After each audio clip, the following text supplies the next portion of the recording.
Good morning. Ingani na po ko sa akong luyaan. Nagdodoo na po ko dire. Pong habot-habutan o dirang mga unod na siya. Thank you Lord. Langanin pag yun. Pwede naman siguro ni pangpadabong. O dira. Pagpadabong. Pwede na siguro ni mapagpadabong. Hindi kong palibot dira Thank you. Dito sa unahan. Buwag na ginang yung mga dahon. Pero dire. Kuan pa jud og dahon. Dara nanggawas ang mga unod. Mga bulak, kapit na magulang ang bulak. Pwede na siyang anihon pagpadabong.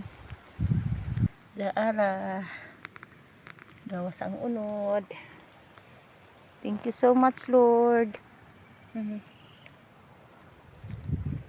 Diri sa ta. Diri si Bray nagkuha og kanang sampol.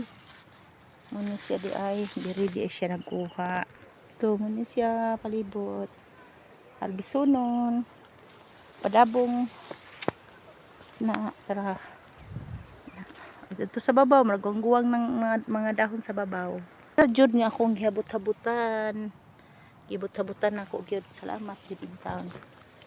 Tara. Agoy, lahi ni siya nga similya Kuning lainon nga similya. Kaning daka. Kana lahi gini siya nga similya. Lainon ko na kay para panimilya. Ito nagtapok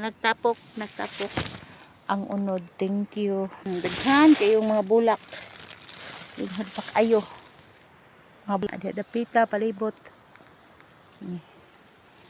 Salamat Ginoo. Panalangin imong gihatag kanamo. Bisan pa man tuod Lord God nga ako ra in taon isa nagbugbugno ani hinguli. Makaupat nga hinguli apan ikaw Ginoong Dios nagatabang gid nako. Munang nagdako kay ko salamat nimo ang imong pagkahibulungan. Andam gid ikaw mo tabang. Pag-ignon Lord God, bisan pa man taliwala sa mapaglutos. Mapagsulay sa kinabuhi na ikaw Ginoo nagtabang Ginoo ngadto kanako Ginoo. Salamat jud kayo Lord. Maayo gid ikaw Ginoo sa among kinabuhi. Salamat kaayo.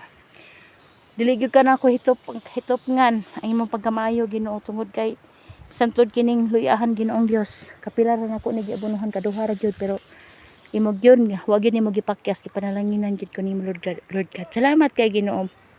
Magabalos ikaw Ginoo sa tanan Ginoong Dios. Sining tanan sa akong mapaghagom mapagpangabudlay na ikaw Ginoo. Way gabayan sa akong kinabuhi ug ikaw ang guidance tanan.